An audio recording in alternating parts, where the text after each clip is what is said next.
El Observatorio del Poder y el Pulso.hn presenta Cuarto Poder.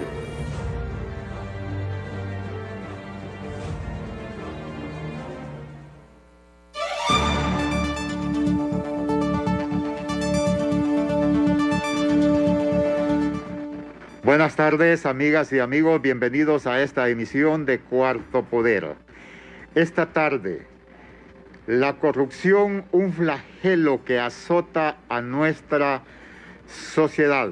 La corrupción productora de pobreza, la corrupción mata, la corrupción quita el derecho a la educación, a la salud. La corrupción provoca el desempleo, pero la corrupción tiene una protección que es la impunidad, y en Honduras se legisla, se promueve y se aprueban leyes que protegen la corrupción en el país. Es la temática de esta tarde. Buenas tardes, Ramón Ochoa. Buenas tardes, don Carlos Paz, saludos al pueblo hondureño, bienvenidos a un programa más de Cuarto Poder. Hoy es el día jueves 29 de abril del año 2021. Interesante tema, un tema de raíz que hay que tratarlo en nuestro país y que tiene muchos efectos, sobre todo en sectores específicos, en sectores vulnerables. La corrupción, la impunidad en nuestro país, ¿a quiénes afecta? Nos vamos a dirigir a ese sector que representa una gran masa de la población hondureña, la niñez y la juventud. Pero antes de entrar en materia, pues es imposible dejar de mencionar lo que ocurrió hoy con el fallecimiento de don José de la Paz Herrera Chelat-Tucles, que está siendo velado en estos momentos en el Estadio Nacional de Tegucigalpa. Bueno, alguien grande, parte de la historia de nuestro país, parte de la historia del fútbol. Está además hablar de Chelat, usted ya sabe, jóvenes, personas mayores conocen su trayectoria, incluso no todos los que están vinculados al fútbol, sino que sabemos lo que nos dio allá en el Mundial de España 82. Nuestro más sentido pésame a su familia, a la hermana de Chelato, a la diputada Dori Gutiérrez, que siempre gentilmente nos atiende en este espacio de Cuarto Poder, a su hijo Rudy Urbina y bueno, a todos sus hijos y familiares, nuestro más sentido pésame. Entramos en materia. Esta tarde nos acompañan invitados para tocar este tema sensible, la niñez y la juventud, cómo se mira afectada por el flagelo de la corrupción y la impunidad en Honduras. Don Guadalupe Ruelas ya está con nosotros, él es el director de Casa Alianza y nos acompaña para poder ahondar en este tema. Un placer tenerlo en Cuarto Poder. Licenciado, buenas tardes. Licenciado Ramón, de verdad un gusto estar aquí con ustedes, licenciado Carlos también, un placer estar con ustedes y también con todo el auditorio de Radio Globo. El tema es un tema muy amplio, en un contexto donde afecta todo un sistema. Salud, educación, inseguridad, pero hemos decidido segmentar ese sector vulnerable. La niñez y la juventud es de los sectores que más sienten esos efectos pesados que causa la corrupción en un país donde los niveles son altísimos, don Guadalupe. Sí, yo creo que el tema de la corrupción en Honduras de manera premeditada se ha convertido en un tema cultural. Somos un país donde pensamos que el delincuente es vivo, es listo. Entonces, incluso cuando la gente se refiere a quien ostenta ilegalmente la primera magistratura del país, dicen es que él es inteligente, es listo. Pero cuando uno revisa, digamos, la literatura, si uno revisa la ética de Aristóteles o la ética de Spinoza, por ejemplo, uno encuentra que quien es inteligente piensa bien y busca el bien. Entonces la corrupción tiene que ver un poco con la estupidez, así lo dicen los filósofos. Pero desafortunadamente en Honduras pensamos que el corrupto es vivo, que es listo, que es inteligente y que el bueno es tonto. Es que vos sos bueno, es que vos sos tontito, te dejás. Y entonces hemos creado una anticultura o una axiología negativa en el sentido de pensar que los tontos son inteligentes y los inteligentes son tontos. En realidad no es así. Una persona inteligente busca el bien para sí y para los demás. Cuando busca el bien para sí, estamos en el campo de la ética. Cuando busca el bien para los demás, estamos en el campo de la política. Por eso, había una definición que decía que la política era el arte de buscar el bien común. Desafortunadamente, en Honduras hemos sido gobernados estructural y centralmente por gente, primero, que no es eficiente. Segundo, que no tiene las capacidades intelectuales para hacerlo, las herramientas prácticas para hacerlo. Y tercero, que tienen conductas delictivas, porque la corrupción es delictiva, ¿no? Hemos sido robados, enajenados, despojados desde hace mucho tiempo. Y eso fue creciendo, pero con la entrada del modelo neoliberal le dio un impulso más fuerte a la corrupción. ¿Por qué? Porque en el modelo neoliberal lo público se vuelve botín del sector privado. Entonces, los dueños de lo público, que en este caso son los funcionarios y los políticos, encuentran una veta de oro en vender el derecho de peaje de las carreteras, en vender nuestros minerales, en subastar nuestras tierras, en vender al recurso humano. Entonces Honduras quedó desde la década de los 80, a finales de los 80, perdón, en una situación en la que tenía dos cosas que ofrecer. La sobreexplotación del recurso natural, las tierras, los ríos, el espectro radioeléctrico, el aire, los bosques y el recurso humano. Entonces el recurso humano se fue desregularizando, todos los derechos laborales se fueron desregularizando y ahora nos encontramos con que la gente tiene que andar viendo ver si vende una mascarilla en la calle o algo para sobrevivir, ¿no? Pero también tenemos un conflicto entre las personas que viven cerca de los ríos o cerca de los bosques que se ven invadidas por empresas transnacionales y tienen que defenderse. ¿Cómo sucede eso? O sea, cómo lo público, el poder público, se va vendiendo, se va corrompiendo y van haciendo hasta lo que llamábamos ahora, que todavía afortunadamente no sucede, son las sedes. Entonces empiezan a vender todo lo que es beneficio público, las compañías, digamos, estatales, los recursos estatales, y crean un aparato militar para reprimir el descontento de la gente. Entonces, lo que antes, cuando éramos República Bananera, sucedía a nivel regional, ahora sucede a nivel nacional y a nivel del Ejecutivo. Eso se llama corrupción. Y esa corrupción evidentemente afecta, porque recursos públicos que deberían ser invertidos, digamos, en política social y en política económica, se convierten en botín de los funcionarios. Para eso hay que desmontar el Estado. Y desmontar el Estado significa entonces que hay que centralizar el poder. Entonces ahora, si usted, Ramón, Carlos, Wilmer, quisiéramos hacer una lista de los ministros y ministras que hay en el país o secretarios de Estado, yo le aseguro que se nos olvidan. Porque el poder está tan concentrado en una sola persona que ha desaparecido la institucionalidad.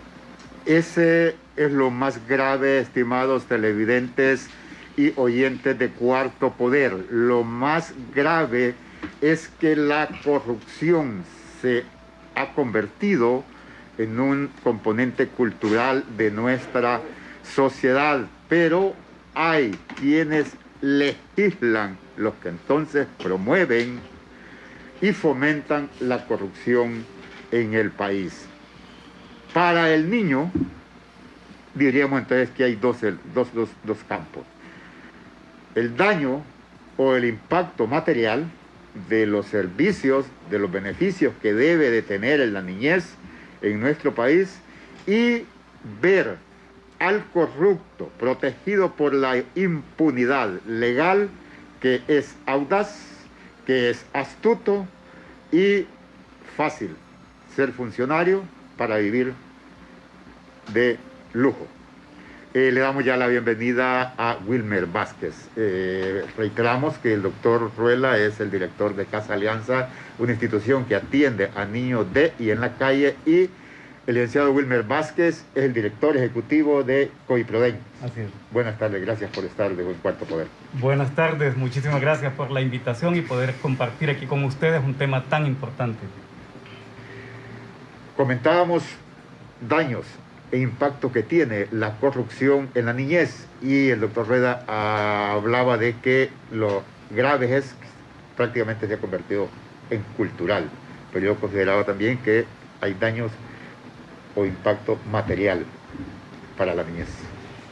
Bueno, interesante. El tema de corrupción, sin duda alguna, ha venido a carcomer a la institucionalidad pública y se ha enraizado en los tres poderes del Estado. Cuando hablamos de corrupción, hablamos que las consecuencias de esta corrupción en el país desde la institucionalidad pública ha venido a impactar de manera directa a la realización de los derechos fundamentales de la niñez, la adolescencia y en general del pueblo hondureño.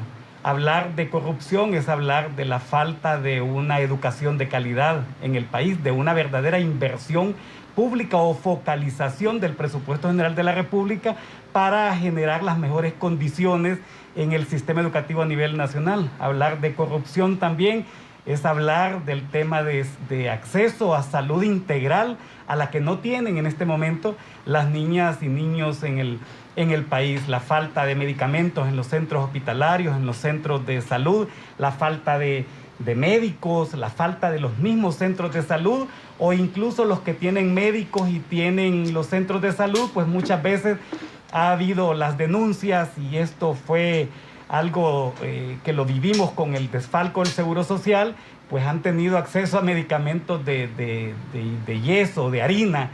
Hablar de corrupción es hablar de una desnutrición en el país, una mala alimentación hacia la niñez y la adolescencia. Hablar de corrupción es no contar con los recursos para que la política de primera infancia en Honduras no solamente sea un documento, sino sea una realidad a través de los programas, proyectos y servicios que pueden ofrecer las diferentes instituciones del Estado. Hablar de corrupción es precisamente el que no se implemente una política de prevención de violencia en el país, que no se asegure la protección integral de la niñez y la adolescencia, que no se le asegure una seguridad social, una seguridad ciudadana, que no hayan políticas en este momento que están siendo implementadas desde las instituciones del Estado para que esto se constituya en la respuesta como parte de un sistema integral de garantías de derechos de niñez y adolescencia. Hablar de corrupción es de la falta de empleos dignos, de salarios dignos para las familias y que las mismas familias puedan garantizarle o asegurar las condiciones mínimas pero necesarias para que las niñas y los niños puedan vivir en el país. Esto, sin duda alguna, tiene un impacto de manera directa en la niñez y la adolescencia. Más de 500,000 niñas y niños que están trabajando, que están asumiendo responsabilidades que les corresponden a los adultos. ¿Y esto tiene que ver con qué? Con la corrupción que se genera en el Estado. Cuando las familias no tienen la capacidad de garantizar el sustento en sus hogares, las niñas y los niños tienen que asumir esta responsabilidad. Cientos de miles que están huyendo del país. ¿Se debe a qué? A la corrupción. Precisamente por eso, cuando no existen respuestas desde la institucionalidad, desde el Estado en su conjunto, hablar de corrupción es hablar de la muerte, es hablar de todas estas consecuencias estructurales, de esta violencia estructural que se está generando desde el Estado. Y al lado de la corrupción, pues está la impunidad como una política de Estado que sin duda alguna es lo que se ha venido profundizando en el país. La corrupción, mire, atrae tantos elementos negativos que nos menciona Wilmer Vázquez: violencia, mala alimentación, tener que trabajar desde temprano, falta de acceso a la salud. Pero hay un tema específico aquí y que creo que en un país normal, en un país desarrollado, estarían alarmados con estos números. El acceso a la educación. Hay 2 millones de jóvenes y niños en este momento que no tienen ese acceso. ¿Este es un problema meramente de la corrupción o lo aplicamos a la falta de capacidad de los gobernantes? ¿Qué tiene que ver la corrupción imperante en nuestro país, don Guadalupe Ruelas, con ese 2 millones de niños y jóvenes que no tienen acceso en estos momentos a la educación? Ramón, solo con el dinero que se paga en extorsiones, que es un negocio que, si bien empieza en lo local, en la pulpería, termina en los escritorios de funcionarios públicos, solo con ese dinero tendríamos suficiente para darle educación a todas y todos los niños de Honduras. Entonces, claro, cuando hablamos de corrupción estamos hablando de que hay pandilleros y pandilleras que hacen extorsión y que utilizan a jóvenes para cobrar la extorsión, pero esa extorsión luego se va repartiendo poco a poco, hasta llegar a los más altos niveles. Entonces, ¿qué es lo que sucede? La corrupción, como ya Wilmer lo ha explicado muy bien, se ha convertido en un método de gobierno. O sea, no es que ahora de repente un empresario o un narcotraficante soborna a un funcionario. Es que ahora la corrupción es el método de gobierno. Y esta gente no aprende. Es decir, estamos viendo el tema de las vacunas ahora. Hemos pasado por el escándalo de los hospitales y en lugar de retroceder, de calmarse, de decir, bueno, vamos a tratar de ser más moderados, ven en el tema de las vacunas una oportunidad de volver a cobrar coimas. O sea, no se van a componer. Es gente, digamos, que no tiene la capacidad intelectual de poder reflexionar y retractarse. Entonces, ¿qué sucede? La corrupción está provocando que haya poca inversión en lo público. Y eso se debe un poco, vuelvo al tema del modelo, en el sentido de que se nos ha dicho desde el 84 para acá que el gobierno es ineficiente, que los gobiernos no deben meterse en la generación de empleo, en la generación de riqueza, en la generación de bienestar. Entonces, el país ha quedado sin política pública, a esto me refiero sin política económica y sin política social de manera estricta, ¿no? Entonces, cuando un funcionario público piensa en educación, no piensa cómo voy a tener escuelas para todas y todos los niños. Lo que piensa es, ¿a qué escuela les regalo unas mochilas o unas computadoras y me tomo una foto para ganar votos, ¿no? Pero se olvida de que el 49%, antes de la pandemia, el 49% de la población escolar estaba ya fuera de las escuelas. En este momento, alrededor de 1.800.000 niños y niñas que deberían estar en las escuelas están fuera de ellas. Y me refiero a fuera del sistema educativo, ¿no? Porque no tienen acceso a Internet, o porque no hay una metodología adecuada, o porque todo se ha dejado en los hombros de los docentes y de los padres y madres de familia que muchas veces no están capacitados para hacer educación. Y no, digamos, el tema de salud. O sea, ¿cómo le dice este régimen a un niño que sobrevive en las calles, quédate en casa? ¿En cuál casa, por Dios? No tiene casa. Pero si usted revisa los comunicados de SINAGER, se va a dar cuenta que la palabra niño y niña está ausente. No les importó, no se acordaron. Simplemente les pasó por alto y les sigue pasando por alto. A tal grado que Coiproden, Casa Alianza, el Buffet por la Dignidad, hemos tenido que meter un recurso de amparo para ver que se atienda a los niños que están ahora en situación de calle, porque son más. Y si usted se fija, ahora es una red. Usted encuentra ahí un catálogo. O sea, hay gente que dice, yo a los niños no le doy porque es tenerlos en la calle, ¿verdad? Le doy al señor que vende el té porque él sí, pobrecito, el señor de edad, viejito que está trabajando, a ese sí le doy. No, yo no le doy a los viejitos, yo le doy a los niños porque ellos sí necesitan. Usted lo que se encuentra es un catálogo de indigencia para todos los gustos. Eso está organizado. Pero a las autoridades no les importa, porque ellos están cómodos. Y lo que sucede es que no tenemos un liderazgo que pueda canalizar todo el descontento y todas las ansias de la población para poder generar un cambio de raíz. Entonces, apostamos por elecciones, ¿no? Como no tenemos proyecto de país, apostamos por caudillos. Entonces, lo que queremos es que los caudillos y las caudillas se unan, porque no hay un proyecto de país. En realidad, no nos hemos decidido, no nos hemos organizado para decir, esta es la educación que necesitamos. Esta es la salud que necesitamos. No queremos una salud hospitalaria, es decir, que esté alrededor de los hospitales, sino una salud comunitaria, donde los médicos, las médicas, técnicos de salud, enfermeras, enfermeros, puedan visitar cuadra por cuadra, comunidad por comunidad y hacer trabajo de prevención, que sería mucho más barato y sería mucho más eficiente, por ejemplo. Volvemos a lo que usted planteó. Niños en la calle, ¿de qué cantidades hablamos? Ya Wilmer hablaba de unos datos de los niños trabajadores y el impacto que tienen ese niño, que el diputado que cobra la coima, el diputado que aprueba la ley para proteger al corrupto, se le convierte en que eso es bueno, porque así se triunfa. Sí, en realidad, bueno, hace unos 8 años, Casa Alianza calculaba que había unos 15.000 niños solo entre Tegucigalpa y San Pedro Sula. Entonces fue una proyección que hicimos en base a un estudio cuantitativo inicial, pero en la actualidad compartimos junto con Naciones Unidas que entre 20 y 25.000 niños sobreviven en las calles.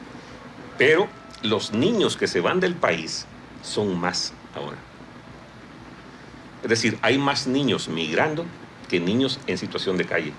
Se están yendo. ¿Qué tipo Tenemos de una- atención podrían tener si no fuera ese flagelo de que los funcionarios se roben el dinero? Mire, en realidad Honduras está en una situación en que estamos a niveles básicos. Lo que en Honduras necesitamos es construir escuelas, contratar docentes, tener hospitales descentralizados, contratar personal que trabaje a nivel comunitario y pueda atender en la comunidad lo que es de salud, tener personal que pueda hacer trabajo de terapia, de reconstrucción, de protección a la niñez en las comunidades. En materia de seguridad, estamos haciendo dos cosas, ¿no? Como país, militarizar y perseguir el delito. Eso, militarizar es comprar tecnología, comprar armas, patrullas, hacer propaganda y tal. Cuando uno ve las estadísticas de la CEPOL, que es el Sistema Estadístico Policial en Línea, francamente uno no sabe si la computadora está fallando o algo, porque decir que el año pasado en Francisco Morazán hubo 0 violaciones es ridículo, ¿no? Entonces, ¿cómo le puede creer al tema de homicidios? Entonces, necesitamos en seguridad, por ejemplo, hacer trabajo de prevención, evidentemente, pero también de rehabilitación, porque la violencia es un problema de salud pública, no solo es un problema de criminalidad. O sea, tenemos que rehabilitar a las familias para que en las familias no se geste violencia, para que en las comunidades no se geste violencia. Y tenemos que reconocer que en Honduras hay maras y pandillas simplemente porque son instrumentos del Estado para tener disasociada a la comunidad y que no pueda levantarse. Imagínese usted que hay 22,000 personas privadas de libertad y de ellas solo 1,800 han pertenecido a maras y pandillas. Según UNICEF, para el 2012 solo habían 5,000 mareros y pandilleros, porque ellos se consideran distintos, ¿no? En cambio, hay 16,000 policías y 22,000 militares. Entonces, ahí algo no cuadra. Algo no cuadra. Es decir, las maras y pandillas son parte del sistema.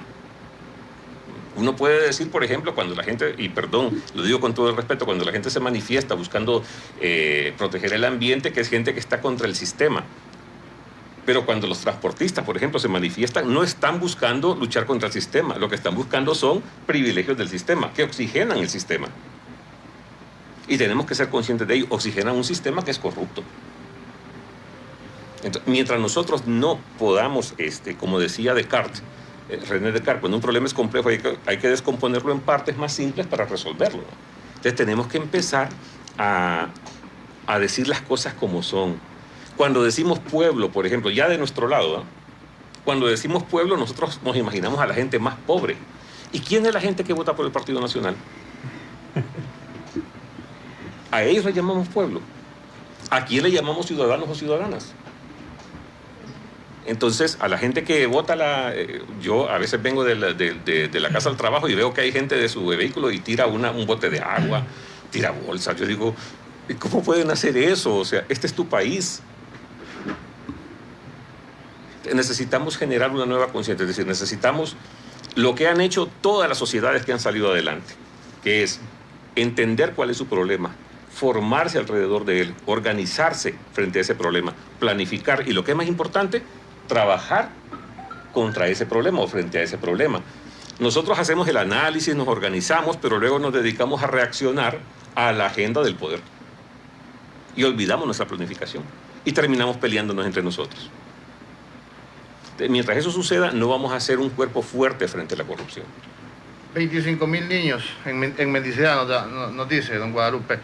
Siempre que hablamos de números en Honduras, nos alarmamos porque todos los números son negativos.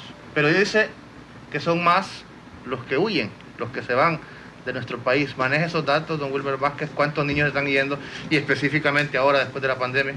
Bueno, a veces un tanto complejo para nosotros poder hablar de cuántos son los niños y niñas que pueden irse del país, de cuántos están desertando del sistema educativo, de cuántos están huyendo. Normalmente manejamos los datos de cuántos están retornando, porque de esos podemos hablar a partir de los datos oficiales que nos da la misma institucionalidad pública. Por ejemplo, hasta el día de ayer habían sido retornados en lo que va de este año 2,021 niñas y niños menores de 18 años al país.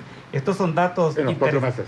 Sí, exactamente. 2021. Exactamente. Y lo más preocupante de esto es cuántos de estos niños y niñas viajaron solos. De estos 2,021, 1.398 viajaron solos, sin papá, sin mamá, sin nadie de la casa. Simple y sencillamente están tomando la decisión de tener que abandonar el país. Las niñas y los niños prefieren morir en el intento a tener que quedarse en Honduras, donde seguramente igual van a perder la vida. O no tienen alimentos, o no hay atención médica para poder atenderles, o simple y sencillamente el crimen organizado les quita la vida en un barrio, colonia, están en una cancha, están en un campo de fútbol, y ahí simple y sencillamente llega alguien con una ametralladora y se van. Eso es lo que está pasando. ¿Cuántos están ahora mismo en los países de tránsito? ¿Cuántos han llegado a su país de destino, que en este caso puede ser Estados Unidos? ¿Cuántos han tenido que viajar hasta España, por ejemplo? ¿Cuántos están en los centros de detención en la frontera de Estados Unidos en este momento? ¿Cuántos han desaparecido, que han sido secuestrados para el trabajo forzoso, para la explotación sexual, cooptados por el crimen organizado, por estas grandes bandas de criminales como los Zetas, por ejemplo, en México? Realmente es una tragedia la que la niñez y la adolescencia está viviendo. Ahora, si lo vemos en función de cuántos niños y niñas han tenido que huir de Honduras desde el 2014, cuando fue uno de los temas que más auge tuvo en los medios de comunicación, hasta la fecha, nos vamos a dar cuenta que en Honduras estamos en una crisis y estamos en cuidados intensivos, de tal forma que en ese instinto de poder sobrevivir, la niñez y la adolescencia está huyendo de este país. Y no solo los niños y las niñas, están huyendo las familias enteras. Y esto tendríamos que relacionarlo siempre con el tema de corrupción e incluso la complicidad que tiene todo un sistema para poder generar estas condiciones que hacen que la gente tenga que irse, o la misma doble moral que tiene el mismo gobierno de los Estados Unidos con relación a este tema. ¿Qué es lo que ellos han hecho, qué han generado en Honduras para que las condiciones se vuelven cada día peores para los que menos oportunidades y menos posibilidades tenemos? Así que cuando nosotros vemos el abandono de la escuela, hablaba de Guadalupe, de la cantidad de niñas y niños que están fuera. Bueno, en los últimos años, por lo menos después del golpe de Estado, según el Instituto Centroamericano de Estudios Fiscales, más de 1 millón de niñas y niños entre 5 y 17 años han estado fuera del sistema educativo nacional. Y eso se ha mantenido en los últimos años. Y si nos vamos a la investigación que hizo ASJ el año pasado, más de 1.2 millones. Estamos hablando de más de 2.2 millones de niñas y niños que están fuera del sistema educativo nacional. Si están fuera del sistema, por las razones que sean, ya Guadalupe las mencionó. Si están fuera del sistema y no hay una respuesta, lo único que les queda es o huir o ser cooptados por el crimen. Y el crimen, ¿quién lo dirige en el país? Porque simple y sencillamente, si estamos buscando una respuesta, si queremos tener acceso a la alimentación, bueno, al desayuno, al almuerzo, a la cena, al vestuario, a ir a una consulta médica, y no tenemos las opciones que nos debería de generar el Estado, y cuando me refiero al Estado me refiero, puede ser gobierno, la empresa privada, donde se generen condiciones y que las mismas familias tengamos las posibilidades también de dar esa respuesta. Pero cuando no existe, hay un grupo ahí que está esperando, está listo a ver en qué momento alguien está en esa situación de vulnerabilidad y le da la respuesta. Y ahí estamos hablando de los grupos de narcotraficantes, este crimen organizado que se ha venido profundizando en el país, y ellos entonces le dan una respuesta. Ahí es donde nosotros nos volvemos entonces cómplices del mismo sistema, y a aquellos a los que criminalizamos realmente son las verdaderas víctimas de este sistema que generó estas condiciones. Sí, nuestros televidentes y estimados oyentes, conversamos con el doctor Guadalupe Rueda, director de Casa Alianza, institución que atiende a la niñez y en la calle, y Wilmer Vázquez, director ejecutivo de COIPRODEN, organización que aglutina a las organizaciones no gubernamentales que trabajan por la niñez y adolescencia en el país. En vista que don Guadalupe se nos va a ir porque tiene otras situaciones que atender, pero quiero retroceder un poco en consultarles desde dónde empieza el sufrimiento de nuestra niñez por la corrupción, si esto viene desde que está en el vientre, doctor Rueda. Bueno, esa pregunta es muy importante porque solemos pensar que las cosas hoy son peor que antes, ¿no? y solemos pensar que antes la niñez vivía más feliz, que nosotros éramos niños más felices, que no había violencia. Y eso es un mito. En realidad nosotros, los adultos de hoy, somos el fruto de una sociedad muy violenta. Cuando uno recuerda cómo los maestros trataban a los niños en nuestra época, era más violento que ahora. Los programas que veíamos en la tele, dice, no es como ahora, que son violentos y antes no lo eran, y qué bonito El Chavo del Ocho, un programa sumamente violento, donde se pasaban pegando, persiguiendo, haciéndose bullying. Si alguien era gordo le pegaban siempre con una pelota, al Kiko lo aruñaban, a don Ramón le daban una bofetada. Entonces, eran programas violentos. Una comunidad ahí donde había un niño viviendo en un barril y nadie se hacía cargo de él. No nos dimos cuenta que fuimos introyectando un nivel de admiración a la violencia que hoy se nos ha salido de las manos. Hoy la niñez hondureña está sobreexpuesta a la violencia. Y lo que la niñez hoy vive es el resultado de lo que nosotros y nosotras aprendimos. Somos una sociedad violenta que sobreexpone a la niñez a la violencia. ¿Se imagina lo que va a pasar dentro de 20 años? O sea, o nos rehabilitamos de esta violencia, o vamos a ser una sociedad que no confía en los demás. Y una sociedad, o sea, cuando las personas no confiamos en las demás, no podemos hacer pactos, no podemos organizarnos, no podemos tener alianzas de verdad. Entonces, estamos todos disgregados. Y cuando estamos divididos o disgregados, somos presa de cualquier dictador o de cualquier corrupto, porque no nos organizamos y no somos capaces. ¿Usted cree que el dictador tiene miedo de que nosotros nos organicemos y lo saquemos de casa presidencial? Claro que no. Tiene miedo de lo que sucede en el extranjero. Pero aquí él sabe que tiene un cuerpo de gente que no se siente identificada con nosotros, que anda con uniforme y con armas y que nos puede asesinar. Necesitamos nosotros darnos cuenta que tenemos que hacer un trabajo educativo a nivel popular. Tenemos que recuperar aquellas prácticas de los años 60, 70 de educación popular, todas esas metodologías para tratar de generar esperanza en la gente, porque la gente ha perdido la esperanza. Los niños, lo que es peor, los niños y los jóvenes han perdido la esperanza. Imagínese un niño que ya no puede soñar con crecer en este país y decide irse. Entonces necesitamos recuperar esa esperanza, pero no a nivel romántico, no a nivel afectivo, sino a nivel efectivo. Y eso se hace con formación política, con organización política, con planeación política y con acción política. De manera que podamos hacer cambios estructurales. De lo contrario, vamos a seguir dependiendo de la agenda de los corruptos dentro o de los corruptos fuera, porque la corrupción no solo se da en Honduras, ¿verdad? También es promovida y tolerada, como ya lo decía Wilmer, desde el extranjero. Ahora, ¿hay solución a estos problemas? Sí los hay. Necesitamos escoger gente, primero, que no sea estúpida, porque la gente estúpida suele ser corrupta. Segundo, necesitamos que el gobierno retome lo público como agenda pública, y la niñez es agenda pública.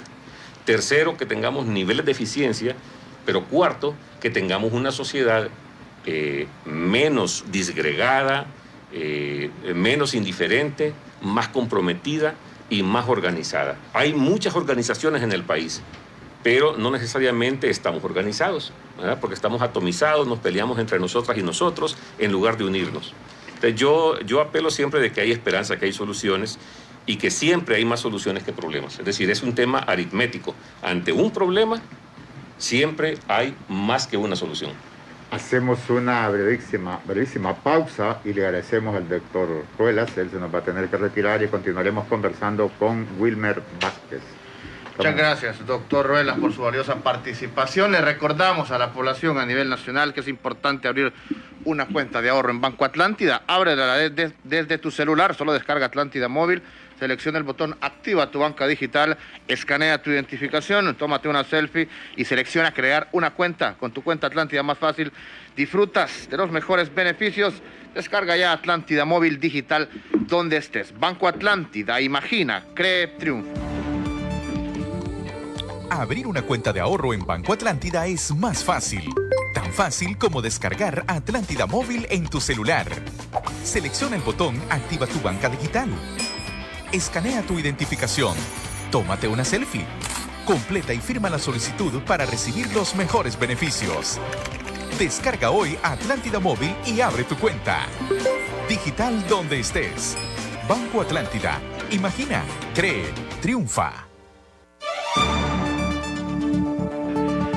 Cuarto Poder es cortesía de Diario Digital El Pulso, periodismo que genera incidencia en el país. Búsquenos en las redes sociales e infórmese de manera práctica en Twitter, en Facebook e Instagram como El Pulso, en la web www.elpulso.hn y ahora en YouTube puede ubicar el canal El Pulso HN, donde encuentra videos de interés, noticias de actualidad y por supuesto todos los programas de Cuarto Poder. Les recuerdo, en YouTube El Pulso HN, Diario Digital El Pulso es periodismo de investigación. Continuamos esta tarde dialogando y nos quedamos con don Wilmer Vázquez, director ejecutivo de COIPRODEN. Mire usted qué amplio es el tema de la niñez, de la juventud y de las repercusiones que tiene la corrupción y la impunidad en nuestro país sobre este segmento específico.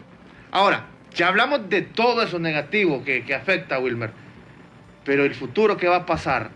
Vámonos al futuro a largo plazo, 10, 15, 20 años, cuando estos niños y jóvenes que están sufriendo en este momento, que no tienen acceso a la educación, a la salud, etcétera, les toque ser parte de la sociedad productiva. Bueno, ya lo son porque ya trabajan los niños. Cuando les toque tomar decisiones importantes o ser parte de esa toma de decisiones importantes para nuestro país, ¿qué tipo de sociedad vamos a tener en el futuro a largo plazo? Bueno, interesante la pregunta y sobre todo el análisis que podamos hacer a partir de este contexto que nosotros estamos viviendo. Qué interesante sería más bien escuchar también qué es lo que la población está pensando, cuál será el futuro que nos espera en nuestro país partiendo de este contexto. Miren, es preocupante cuando vemos la situación que se está viviendo en el campo educativo en el país. En este momento, a partir del distanciamiento social en el 2020, pues acabamos de decir que por lo menos hasta la fecha, más de 2 millones de niñas y niños están fuera del sistema educativo nacional. Y que los pocos que están recibiendo clases, sin duda alguna, pues no podemos llamar que haya una educación de calidad en este momento a través de la virtualidad por las diferentes razones que ya más o menos nosotros hemos venido planteando acá. Y sobre todo porque no estábamos preparados para poder tener una estrategia de metodológica de enseñanza-aprendizaje que garantice esa verdadera calidad educativa en el país. Sin duda alguna, lo que nos espera no es nada fácil. Aquí hay una tarea histórica, una deuda histórica que ha tenido el Estado de Honduras. Hay una tarea pendiente que se ha venido a incrementar aún más a partir de este año 2020, porque los problemas que nosotros tenemos, y también lo planteaba Guadalupe antes de retirarse, no son de ahora, no son producto solamente de la pandemia, del distanciamiento, de los desastres naturales. Hemos tenido un desastre dentro de la institucionalidad pública en el país. Y este desastre de la institucionalidad repercute de manera directa en las niñas y los niños. Una niñez que no crece con una buena alimentación, una niñez que no está siendo educada en los centros educativos, donde más allá de 210 días de clase garanticemos una educación de calidad. Una niñez que no tiene las condiciones físicas necesarias en el país, una niñez que está creciendo en medio de una vulnerabilidad social, donde no hay un sistema de seguridad ciudadana que le permita vivir en armonía, en paz, con tranquilidad, con libertad, porque no podemos decir nosotros que los niños y las niñas están creciendo con libertad, están creciendo presos en este momento. Cada vez que alguien sale de la puerta de su casa, lo primerito que le dicen los papás es: tené cuidado que no te vayan a hacer nada. Si sale al campo, tené cuidado que no te vayan a asaltar, tené cuidado que un marero o cualquier criminal te vaya a atacar, te vaya a hacer algo. Nos subimos a un bus, estamos pendientes que nos pueden asaltar, nos subimos a un taxi pendientes de que nos pueden secuestrar. Realmente nosotros no estamos viviendo en libertad, estamos viviendo presos de un sistema que nos está haciendo crecer con miedo, donde no podemos tener ni siquiera la libertad de pensar, de decir, de hablar, de expresarnos, de actuar, porque nos sentimos inmediatamente que estamos intimidados. Frente a esto, pues lo que nos espera no es nada fácil. No es nada fácil. ¿Y saben por qué? Porque esto se convierte en un círculo vicioso. Esto se convierte en un círculo y lo peor es cuando esto se va normalizando, cuando la misma sociedad cree que lo que hoy estamos viviendo es normal. No hemos visto lo que estamos viviendo en este momento como algo que nos debería de llamar la atención, sacudirnos, levantarnos actuar y rebelarnos contra este sistema que de verdad nos mantiene completamente oprimidos y que se ha diseñado de tal manera que los que han nacido en este momento, lo que les espera no es un buen país, no es un buen estado, no es un buen contexto, que los que están por nacer ya van a nacer endeudados, que los que han crecido han tenido que pagar consecuencias de decisiones que en el pasado se han cometido. Es como que habláramos en este momento de la Constitución de la República. ¿Y por qué no resistimos, por ejemplo, a una nueva Constitución? ¿Por qué no resistimos a una Asamblea Nacional Constituyente? ¿Por qué tenemos que someternos a lo que allá, en 1982, pensaron aquellos que para ellos era correcto, pero que estamos en un contexto totalmente distinto? Entonces es un tanto complejo y sin duda alguna esa pregunta sería interesantísima, escuchar la opinión de las niñas y los niños, de los jóvenes, los que hoy son jóvenes y lo que les tocó vivir en su niñez. ¿Qué piensan ellos? ¿Qué creen que han vivido? ¿Qué ven ellos como positivo? ¿Y qué creen ellos que pueden ser los más grandes desafíos que tienen? Y en este momento yo lo que veo solamente son enormes desafíos en un Estado que no es un Estado de derecho, en un Estado con 3 poderes del Estado que deberían de ser independientes, pero que no hay independencia, en un Estado que lo único que han conocido los niños y las niñas es que aquí solamente se habla de corrupción y se habla de violencia. Entonces ellos van creciendo pensando que esto es lo normal. Están creciendo niños que ven a un gobierno ladrón, delincuente, narcotraficante. Y cuando me refiero al gobierno no me refiero solamente a Juan Orlando Hernández. Me refiero a todo el círculo de poder que le rodea y que está involucrado de manera directa. Cuando la niñez crece pensando que robar es normal porque se hace desde la institucionalidad pública, lo que nos espera seguramente es una sociedad corrupta. Cuando los niños crecen viendo que quien se roba una gallina va preso por años a la cárcel, pero quien roba a la institucionalidad pública hay un código penal que le protege, entonces la gente dice, bueno, no voy a robar carteras, ni voy a robar lentes, ni voy a robar gallina. Voy a robar más porque si yo robo más, entre más robo, pues yo me voy a proteger más. Es como cuando alguien tiene el seguro del vehículo. Si me dan un golpe pequeño, capaz y la aseguradora quiere que yo le pague. Pero para que la aseguradora reconozca el golpe, tengo que haber quedado casi muerto y deshecho completamente el carro para que me lo reconozcan. Entonces lo mismo está pasando en Honduras. Ojo con esto, porque las niñas y los niños están creciendo solamente escuchando de ladrones, de corruptos, de narcotraficantes, de criminales. Y estos que hoy son ladrones, corruptos, narcotraficantes y criminales son los que están en las primeras planas de candidatos a la presidencia, de candidatos a diputados y diputadas, de candidatos a alcaldes. Entonces lo ven como un premio. Cualquier niño que crece en un contexto viendo esto pensaría que hay que hacer todo eso para que voten por nosotros. Y seguramente eso es lo que creen que debería de ser el máximo galardón al que yo puedo aspirar. Por lo tanto, lo que hemos tenido frente a nosotros no son los mejores ejemplos. Aquí es donde hay un rol que se juega desde la familia, que es importantísimo. El rol que tiene la familia, el rol que tiene la comunidad, el rol que tiene la misma iglesia, el rol que tiene quienes estamos cercanos normalmente a las niñas y los niños para poderle generar oportunidades, espacios y condiciones distintas a los que el sistema nos está ofreciendo. Y cuando nosotros hablamos del Estado, del gobierno, es porque, bueno, el responsable, el tutor, el garante de derechos en el país, pues es el gobierno a través de la institucionalidad pública. Los impuestos que usted y él pagamos son impuestos que deben de ser traducidos en programas, proyectos, servicios y oportunidades para el pueblo hondureño. Wilmer Vázquez, director de COIPRODEN. Wilmer también es colega egresado de la Escuela de Periodismo, o sea que Wilmer es periodista de la Universidad Nacional Autónoma de Honduras. Le consultamos también al profesor Fidel García qué impacto tiene la corrupción e impunidad en la educación y sostiene que esta es múltiple. Si me ayuda, Ronald.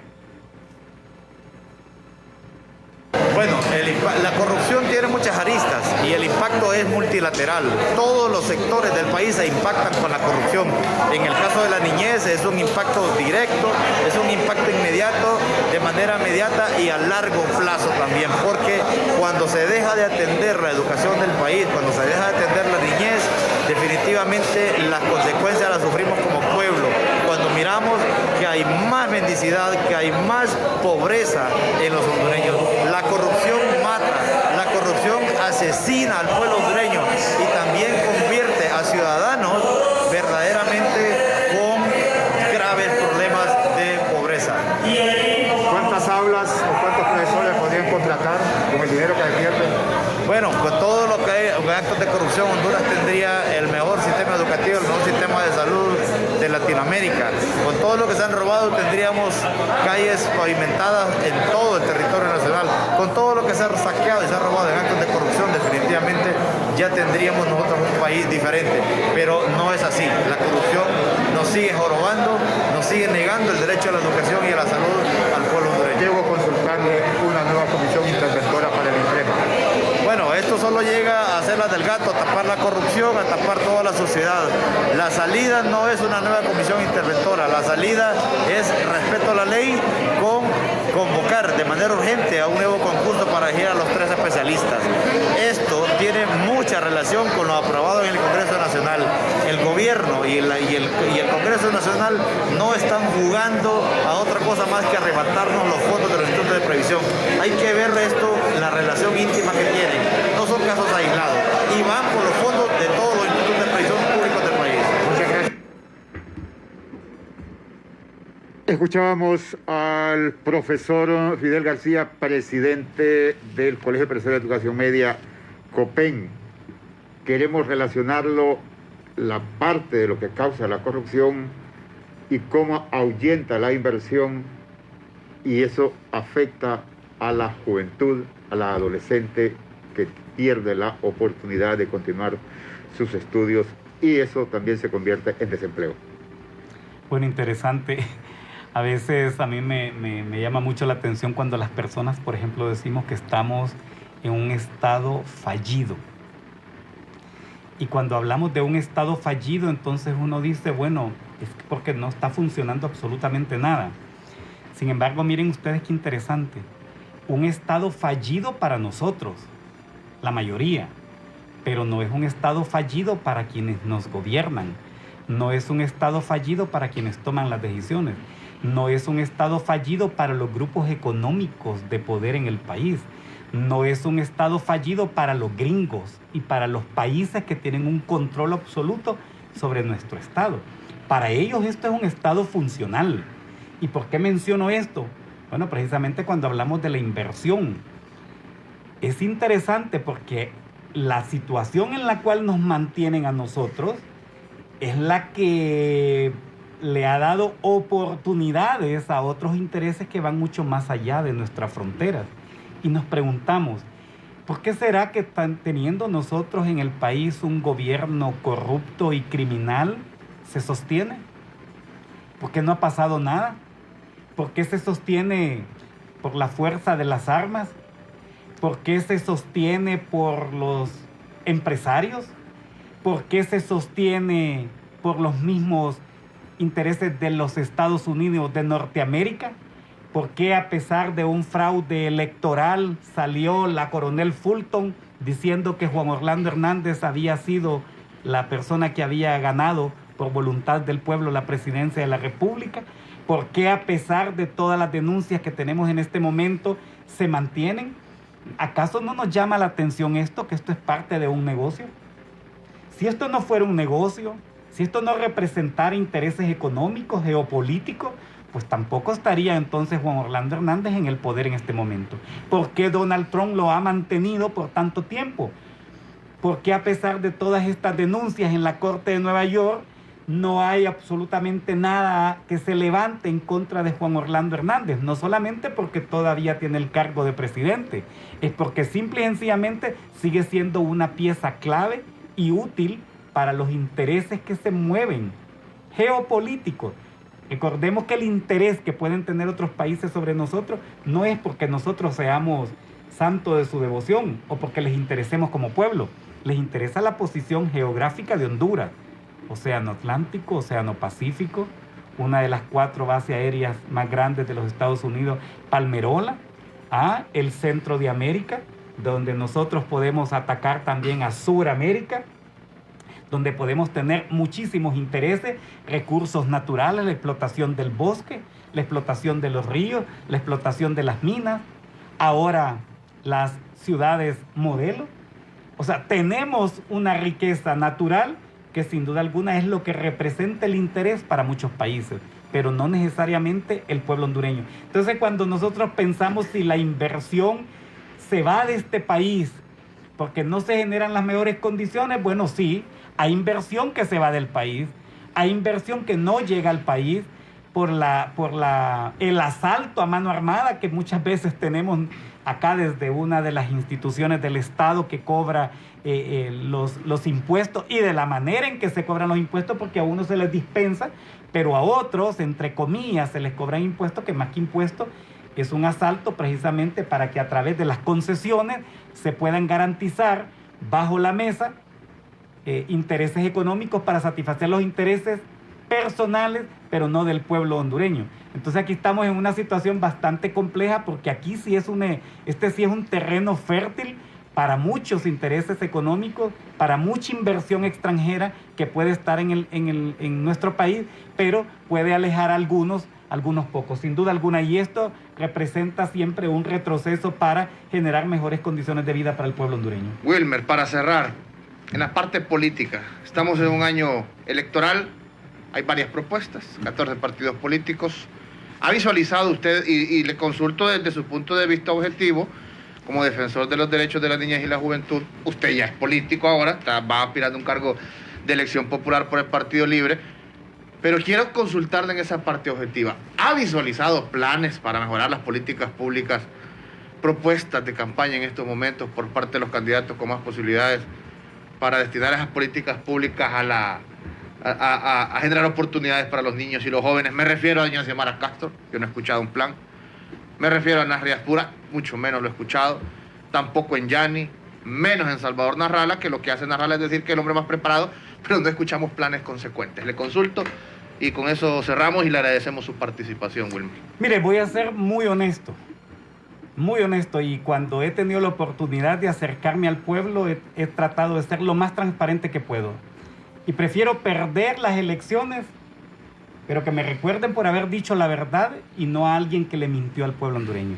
A mí me ha decepcionado muchísimo ver las propuestas que se hacen en una campaña electoral, candidatos y candidatas, donde lo que más se ha hecho es mentirle al pueblo hondureño. De traer propuestas que simple y sencillamente no siempre van a representar la respuesta a los principales problemas que se generan en el país. Hay que comenzar por identificar los problemas estructurales. ¿Cuáles son los principales problemas estructurales que nosotros tenemos? ¿Qué es lo primero que nosotros necesitamos recuperar para poder garantizar un Estado de Derecho y que a través de un Estado de Derecho podamos generar las condiciones para que la institucionalidad pública responda de acuerdo al rol para el cual fue creado? Lo primero es recuperar el presupuesto general de la República. Ese elevado porcentaje que se ve en materia de defensa y seguridad versus reducir los presupuestos en materia de educación, de salud, de seguridad social, de garantizar protección integral, garantizar el funcionamiento de la institucionalidad pública que hoy está secuestrada. Si esta institucionalidad pública garantizamos que cumpla con su función, con personas que estén al frente de la institucionalidad, que por su meritocracia, por su capacidad, por su compromiso puedan responder a las agendas, entonces generaríamos mejores condiciones de vida que se van generando para la población en general. Si nosotros logramos garantizar la independencia de los poderes del Estado, nosotros vamos a poder generar mejores condiciones de vida. Pero desde el Congreso Nacional, sin duda alguna, necesitamos elevar a un rango legislativo al sistema integral de garantías de derechos de niñez, adolescencia y juventud en el país. Necesitamos que este sistema esté activo de manera inmediata cuando existen vulneración de derechos hacia la niñez y la adolescencia. Pero sobre todo, las decisiones del Congreso Nacional deberían de estarse generando para garantizar empleos dignos, salarios dignos para las familias y sobre todo esa seguridad social y seguridad ciudadana que les permitiría vivir en mejores condiciones de derechos humanos en el país. Una aclaración, me informaron, me preveyeron mal de la información. Wilmer es psicólogo y docente, no es periodista, pero de la Universidad Nacional Autónoma. Por supuesto, mucho sí, le pido disculpas a nuestros televidentes y a nuestros oyentes de Cuarto Poder. Y llegamos al final. Gracias por escucharnos. Buenas tardes. Gracias a usted, pueblo hondureño. Gracias, Wilmer Vázquez, director ejecutivo de COIPRODEN. Será hasta el día de mañana un programa más. Con permiso.